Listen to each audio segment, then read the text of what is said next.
নুপুরের দাম লাখ টাকা হলেও তার স্থান হচ্ছে পায়ে, আর টিপের দাম মাত্র 1 টাকা হলেও তার স্থান কপালে। ইতিহাস সাক্ষী, লবণে কখনো পোকা ধরেনি, কিন্তু মিষ্টিতে প্রতিদিনই ধরে, আবার পিঁপড়াও ছাড়ে না। মানুষ সোজা পথে চলতে চায় না, বাঁকা পথেই আগ্রহ বেশি।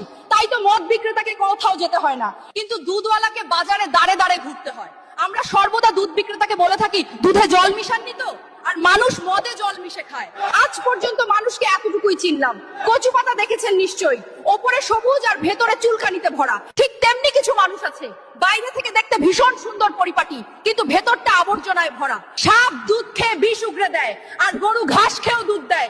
সুতরাং দোষটা খাবারের নয়, পার্থক্যটা স্বভাবের। নিজের যোগ্যতা নিয়ে কখনো অহংকার করবেন না। মনে রাখবেন, পাথর কিন্তু নিজের ওজনের জন্য জলে ডুবে যায়। কি আজব দুনিয়া জানেন? যার চোখে ঘুম আসে তার কাছে ভালো বিছানা নেই, আর যার কাছে ভালো বিছানা আছে তার চোখে ঘুম নেই। যার মনে দয়া আছে তার কাছে দেওয়ার মতো কিচ্ছু নেই, আর যার কাছে দেওয়ার অনেক কিছু আছে তার দেওয়ার মতো মনটাই নেই। এটাই বাস্তবতা।